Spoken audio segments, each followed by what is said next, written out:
उधर बीजेपी के 45वें स्थापना दिवस पर प्रदेश के पूर्व शिक्षा मंत्री रामविलास शर्मा ने पंचकुला में ध्वजारोहण किया और ध्वजारोहण के बाद उन्होंने जनता टीवी के संवाददाता पवन सिवर के साथ खास बातचीत की। आपको कांग्रेस और साथ ही कांग्रेस पर जमकर निशाना भी साधा।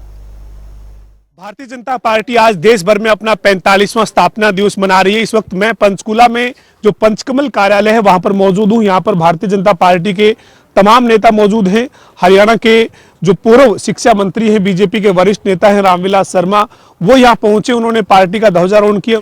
सर, आज 45वां स्थापना दिवस है, पार्टी को आज आप किस रूप में कहां पर खड़ा देखते हैं? देखिए पवन, आज मैं अपने आप को बड़ा सौभाग्यशाली व्यक्ति मानता हूँ।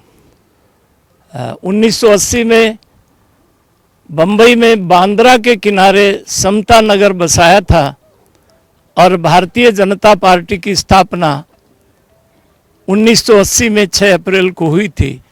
आज हम अपना 45वां मना रहे हैं और वहाँ मोहम्मद करीम छागला साहब chief justice of India guest speaker के नाते आए थे और वहाँ श्रीमान अटल बिहारी वाजपेयी को अध्यक्ष चुना गया था और अटल जी के वो प्रेरणादायी शब्द मुझे याद हैं, अंधेरा छटेगा, कमल खिलेगा। और आज पूरी दुनिया का सबसे बड़ा राजनीतिक संगठन भारतीय जनता पार्टी है और अंबाला की लोकसभा की उम्मीदवार आदरणीय बहन बंतो कटारिया मेरे साथ खड़ी हैं। श्रीमान रतनलाल कटारिया भारत सरकार के मंत्री, आप उनकी अर्धांगिनी हैं और रतनलाल कटारिया बीजेपी के प्रदेश अध्यक्ष रहे, भारत सरकार में मंत्री रहे। आज ये तमाम जिले की टीम, चाहे वो दीपक शर्मा जिला अध्यक्ष हैं, चाहे हमारे कुलभूषण गोयल हैं, तमाम भारतीय जनता पार्टी के श्रेष्ठ और वरिष्ठ कार्यकर्ता भाई बहन यहाँ पर उपस्थित हैं। आज मैं एक भविष्यवाणी कर सकता हूँ, आज पूरी दुनिया में नरेंद्र भाई मोदी के नाम पर और नरेंद्र भाई मोदी के काम पर इस बार 400 पार का जो नारा दिया है पवन, वो आप चारों तरफ देख रहे हैं।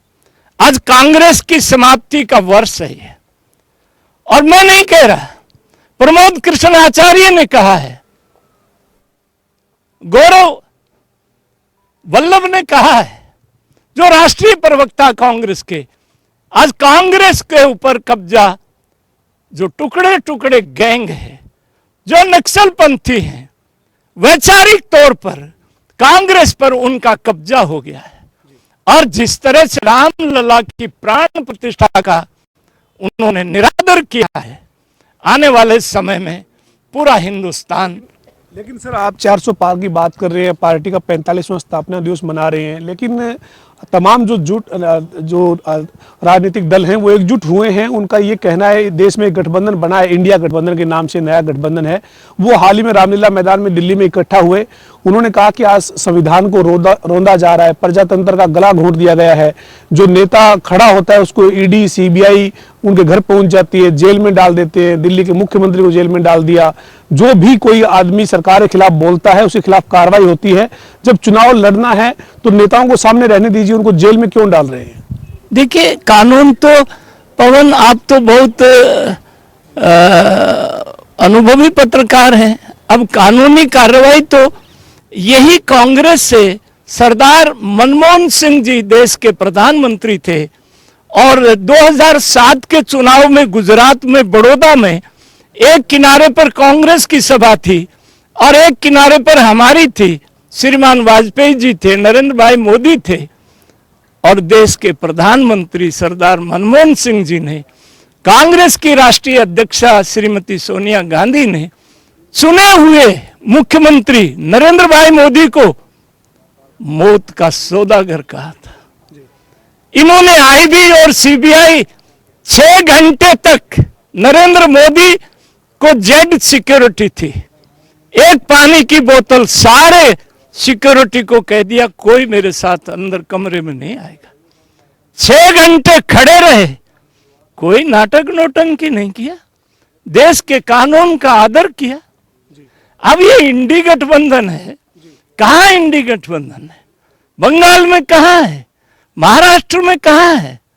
संजय निरुपम कहाँ है? आचार्य प्रमोद कृष्णम कहाँ है? राष्ट्रीय प्रवक्ता सारे कहाँ हैं?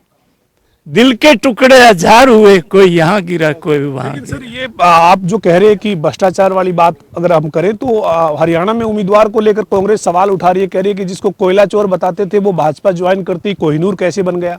अब पवन देखो, आप तो हरियाणा के हो, कांग्रेस के पास तो जिसको पकड़ के ले जाते हैं ना, वो कहता है कि मैं चुनाव नहीं लड़ूंगा और कोई सजा दे दो मेरे को, मैं बीजेपी के उम्मीदवार के सामने चुनाव नहीं लड़ूंगा। तो ये रात कांग्रेस की एक बड़ी बैठक हुई, लंबा मंथन चला, हरियाणा के उम्मीदवार कांग्रेस अभी तक तय नहीं कर पाई। एक सीट पर गठबंधन में कुरुक्षेत्र में लड़ रहे हैं जहां सुशील गुप्ता मैदान में है, लेकिन बाकी सीटों पर उम्मीदवार तय नहीं कर पाए। आप क्या मानते हैं, कांग्रेस में कोई रस्साकसी है? कांग्रेस में रस्साकसी नहीं है, कांग्रेस में कस्सी कस्सी है, रस्सा तो है ही नहीं कांग्रेस के पास। सर अंतिम सवाल है मेरा, आप क्या मानते हैं, आप कई बार जो है वो भविष्यवाणी करते हैं या जो आप आंकलन करते हैं वो लगभग सटीक रहता है, तो इस बार जो 400 पार का लक्ष्य है, वाकई में भारतीय जनता पार्टी देश में वो एनडीए का गठबंधन वो हासिल कर पाएगा? निश्चित रूप से हासिल कर पाएगा, और 411 सीटें मैं पवन के सामने पहले भी मैंने कई भविष्यवाणियां की हैं।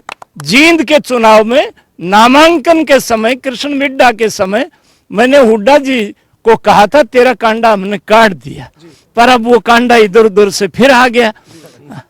तो हुड्डा जी को आज भी मैं कहता हूं, हुड्डा जी ने चुनाव लड़ने से इनकार कर दिया, ये पकड़ पकड़ के ला रहे हैं, भाई बलि का बकरा किसको बनावे, सब न्यू कहे हैं।